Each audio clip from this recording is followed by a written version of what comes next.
Welcome to True Jamaica Buzz, news and entertainment with Buzz. This one is called Whenever Planting One Dead, It Shoots. Or whenever TikToker, social media personality, wants to go to jail and possibly gets deported. This is a kind of buffoonery that he does or do. The video that you just saw is of a man known on TikTok as BLAMDEM.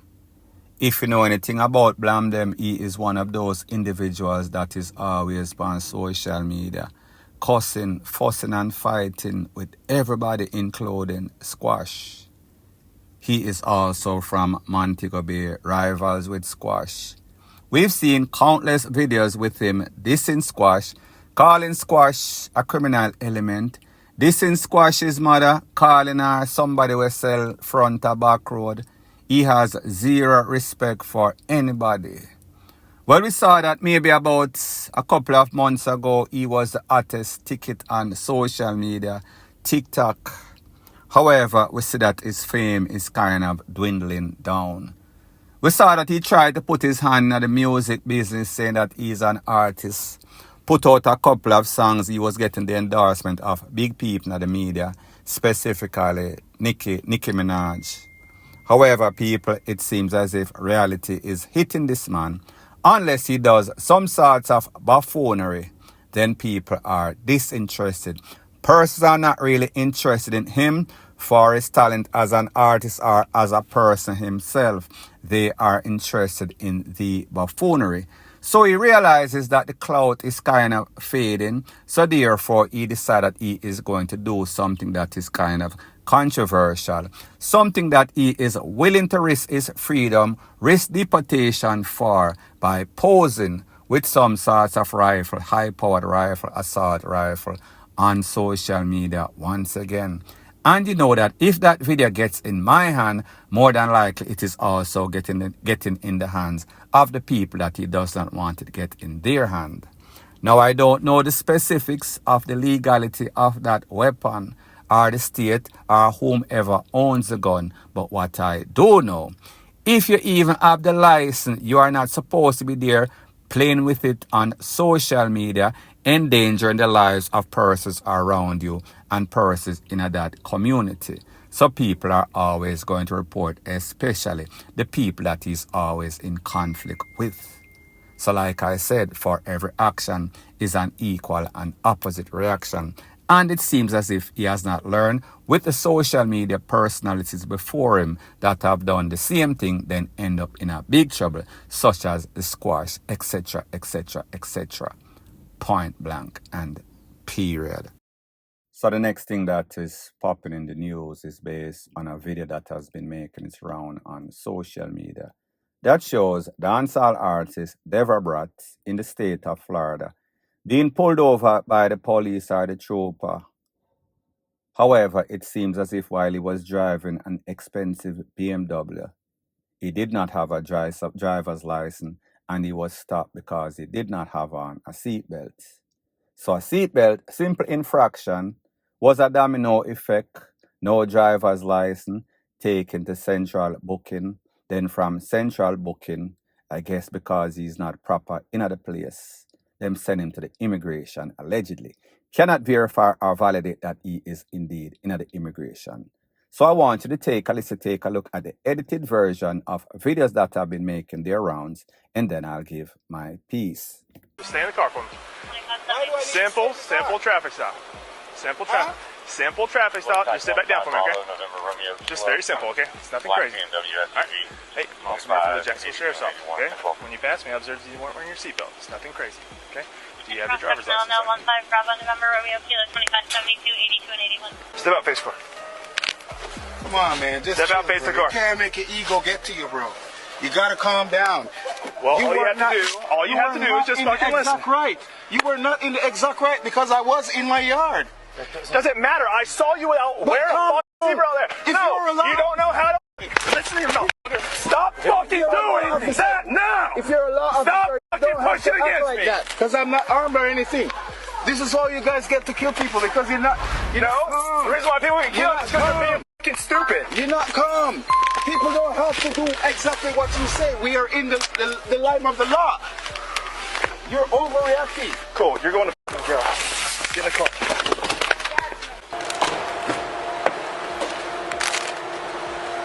Step out the car. Yes, please. Right. To the door, please. Thank you. Why don't you push me to the door or whatever? To the door, please.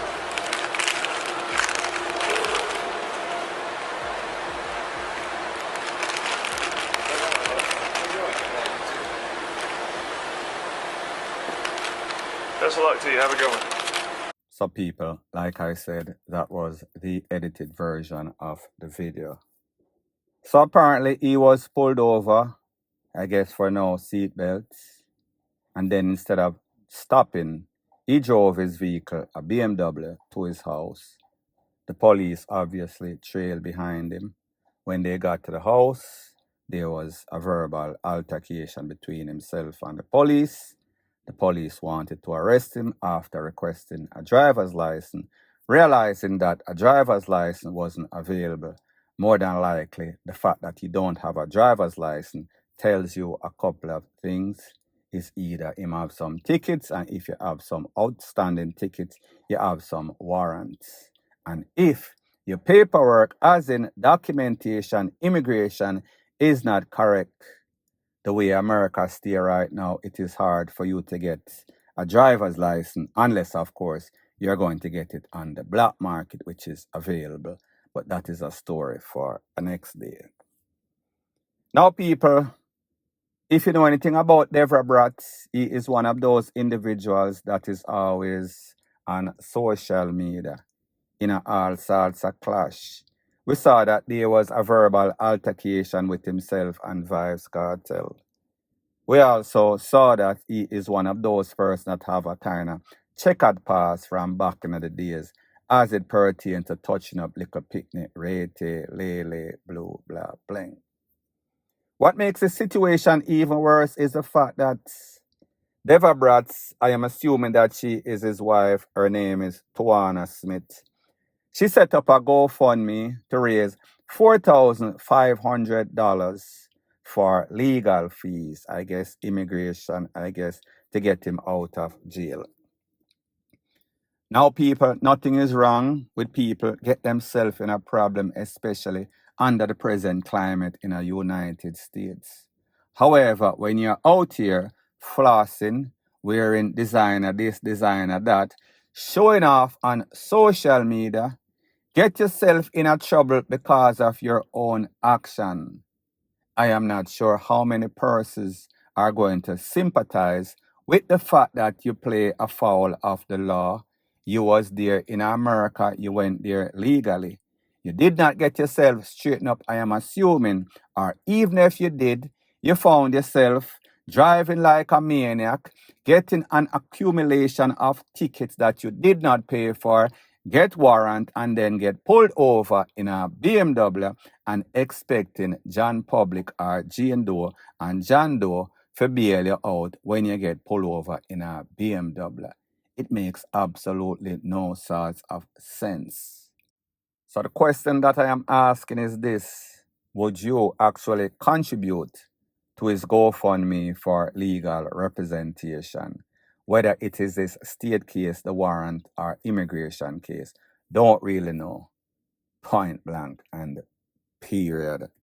So the next thing that is popping in the news, it is called a man really get caught up over confrontation over political flags, specifically PNP flags.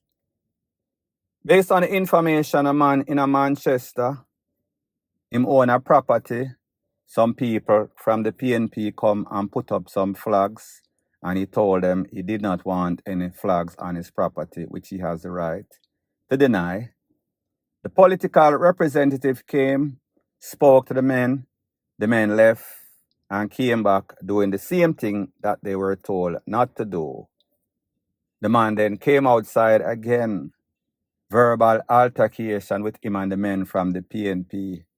Apparently, them dip in them bag and then him run go inside for something. Those men then called the police. The police came to the scene, and while the police was on the scene, it seems as if there was some sorts of misunderstanding based on conversation. It is said that the police wheel and pop off, blaze up the man for allegedly pulling a toll on them, only to realize that that tool that they claim was a tool was actually a wooden object or maybe board gun at best. So them calling up the man, and then based on what a family member said, them draw the M16 upon a next family member of that same man, and then them box up a next youth family member of that same man. So I want you to take a listen, take a look to what family members or relative had to say, and then I'll give my piece. Morning, we're out here and we see some PMP man come and they put up some flags. And we say, don't put none out of the gate. And they start act up and whatever. So then they call it Mr. Wind. When Mr. Wind come, Mr. Wind say, okay, no, don't put none out here. Go further. So then go and we are Mr. Wind still there having a conversation. And after that, they gone. After that, PMP youth them come back. Take out the leader and start again. And my brother said, no, really come back here to make problem. And they start dipping at them bag. So my brother run go to house and come back. And by the time he come back, we see them on their phone. When time we look, we see the police drive in. After the police drive in, and then they don't ask my brother no question, and just go right up to him and shot him. Then other police hold a M16 and my son hold up his hand and say, you don't have nothing. Meantime, the police do that thing and then don't now pay attention. Drape me other son who work at NSWNA, that is Leon Tyndale, box him, pulling gun on him, and when me I go towards him, he say me if he step back, so me lucky say I out here, sir. People, this is my disclaimer. There's always three sides to every story. That lady side, the family sides, the police, and then the truth. Here's the thing when you reason stuff reasonably. First thing first, the police come to a man right in front of the man's face. Based on what the lady said, them just come up, wheel and pop off, pull tool, shot the man. Them claims said the man did have a wooden tool, something looked like a tool, which was a wooden gun. Can't verify or validate that. I was not there. I cannot say. What would be very sad is that the people from the PNP side that actually call the police because of them friend and them come and them a pick side, if that was the case. So they are not splitting justice. They are not saying the fact that a man have the right to deny or decline anybody making any sorts of posts, be it a flag on their property. That is that man's right to tell them, don't put it on my property.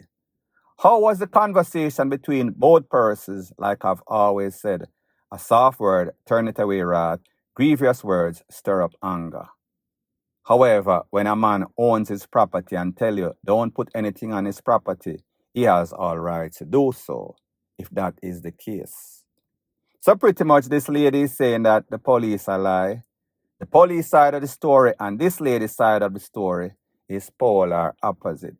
What is very strange that nobody can deny is the fact that all of this start because of some flag pan a pole that was posted or nailed up on a pole. Makes absolutely no sorts of sense. Point blank and period.